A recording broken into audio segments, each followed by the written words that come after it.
Hello friends, welcome to my YouTube channel. आज हम लोग पढ़ेंगे एरिक एरिक्सन का जो मनोसामाजिक सिद्धांत है, जो सभी शिक्षक भर्ती के लिए बेहद ही महत्वपूर्ण है। और अगर आपको वीडियो अच्छा लगे तो चैनल को सब्सक्राइब करें, वीडियो को लाइक करें, कमेंट करें। कोई भी टेट एग्ज़ाम हो या फिर सी टेट एग्ज़ाम या स्टेट एग्ज़ाम हो, सभी एग्ज़ाम में से 2 या 3 नंबर के क्वेश्चन ज़रूर पूछे जाते हैं। चलिए देखते हैं अब यहाँ पे जो पॉइंट दिए गए हैं। जैसे पहला है पॉइंट हमारा मनोसामाजिक सिद्धांत। तो सीधा क्वेश्चन नहीं पूछा जाता है कि मनोसामाजिक सिद्धांत किसके द्वारा दिया गया, तो आंसर हो जाएगा एरिक एरिक्सन के द्वारा। अब देखो यहाँ बताया गया है, यह सिद्धांत एरिक एरिक्सन द्वारा प्रतिपादित किया गया है। इनका मुख्य उद्देश्य बच्चों में व्यक्तिगत पहचान कैसे होती है उस पर था। इनके अनुसार पूरा जीवन 8 चरण से होकर गुजरता है।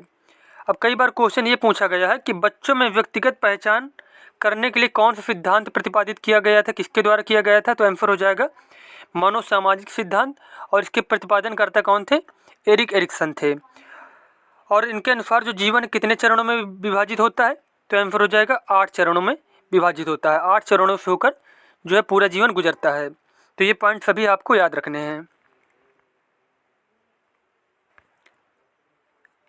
अब देखो यहाँ पे बताया गया जो पहला चरण है विश्वास बनाम अविश्वास, जिसकी एज होती है 0 से 1.5 या 2 वर्ष तक। जिन बच्चों को माता पिता से प्यार आदि मिलता है उनमें विश्वास का भाव विकसित होता है। दूसरी तरफ जिन बच्चों को माता पिता का प्यार नहीं मिलता तो वह रोना बिलखना शुरू कर देते हैं। इस क्रिया से बच्चों में अविश्वास उत्पन्न होना शुरू हो जाता है। तो पहली अवस्था में बताया एरिक एरिक्सन ने कि जिन बच्चों को माता पिता से प्यार मिलता है उनमें क्या है, आत्मविश्वास की जो है वृद्धि होती है। और जिनको मतलब प्यार नहीं मिलता है माता पिता से, उनमें क्या है, आत्मविश्वास की और अविश्वास की कमी हो जाती है। तो ये पहली अवस्था कौन सी है? विश्वास बनाम अविश्वास की अवस्था। उसके बाद दूसरी अवस्था जो है स्वायत्ता बनाम शर्म या फिर लज्जत शक की अवस्था। अब देखो यहाँ पे जो इनकी 8 अवस्थाएं, इनके नाम भी याद रखना है। पहली दूसरी अवस्था करके पूछ लिया जाता है कि पहली अवस्था कौन सी है, दूसरी अवस्था कौन सी है और एज इसकी क्या है। तो ये पॉइंट बहुत ज़्यादा इंपॉर्टेंट है। तो इसकी एज जो होती है 1.5 से 3 वर्ष होती है। स्वायत्ता का अर्थ है स्वयं से, अर्थात जब बच्चे खुद से खाना कपड़ा पहनना ज़्यादा पसंद करने लगते हैं, मतलब खुद से खाना खाना कपड़ा पहनना ज़्यादा पसंद करने लगते हैं, वे अब दूसरों पर निर्भर रहना नहीं चाहते हैं, तो यह स्वायत्ता कहलाता है।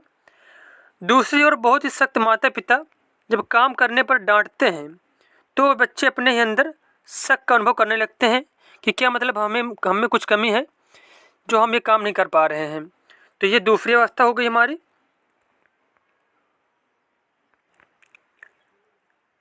उसके बाद तीसरी अवस्था है पहल बनाम दोस्त की, जिसकी एज है 3 से 6 वर्ष। जब बच्चे में समझने की क्षमता का थोड़ा विकास हो जाता है तो उसमें जिज्ञासा बढ़ जाती है, वह बहुत ज़्यादा उत्सुक हो जाता है। उत्सुक होने की वजह से वह पहल करता है। दूसरी तरफ जब माँ बाप उसकी उत्सुकता को दबा देते हैं या फिर डांट देते हैं तो दोष भाव उत्पन्न होना शुरू हो जाता है। जैसे कि कोई कार्य बच्चा करना चाहता है तो उसके माता पिता क्या करते हैं, उसको डांट देते हैं, तो इसमें से दोष भाव उत्पन्न हो जाता है। और ये कौन सी अवस्था है? पहल बनाम दोस्त की अवस्था है। और इसकी एज जो होती है 3 से 6 वर्ष की होती है। अब देखो क्वेश्चन कैसे पूछा जाएगा, ये पूरा कथन दे दिया जाएगा आपको, फिर पूछा जाएगा ऐसी क्वालिटी जो है, ऐसी गुण जो है बच्चे में एरिक एरिक्सन का जो सिद्धांत है कौन सी अवस्था में पाए जाते हैं। तो ये तीसरी अवस्था है पहल बनाम दोस्त की, जिसकी एज होती है 3 से 6 वर्ष।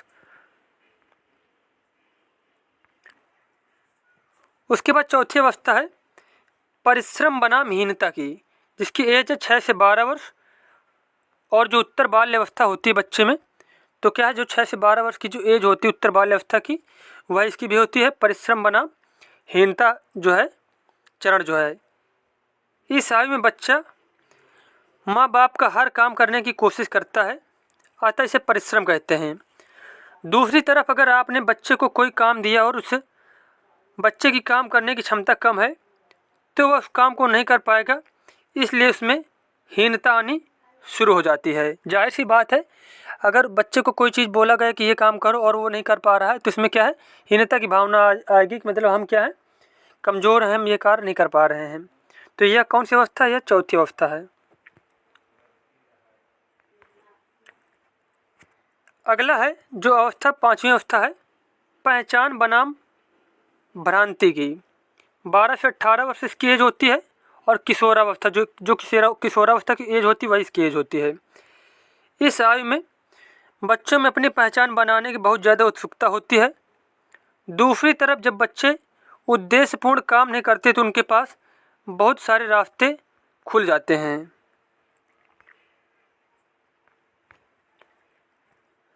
अगली अवस्था है आत्मीयता बनाम अलगाव की, जिसकी एज होती है 18 से 35 वर्ष और जिसको पूर्व वयस्कावस्था भी कहेंगे, जो 18 से 35 वर्ष की एज होती है।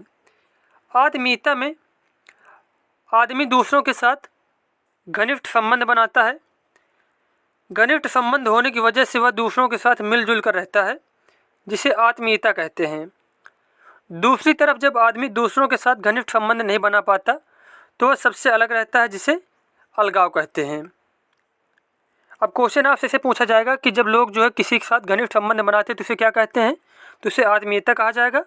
और जब घनिष्ठ संबंध नहीं बना पाते, अलग अलग रहते हैं, तो उसको अलगाव कहते हैं।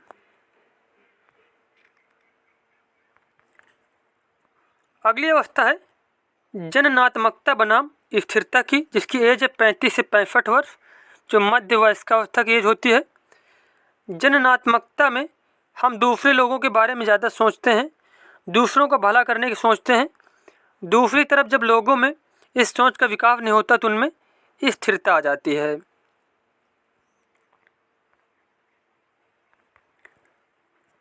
और उसके बाद 8वीं और लास्ट अवस्था जो है संपूर्णता बनाम निराशा।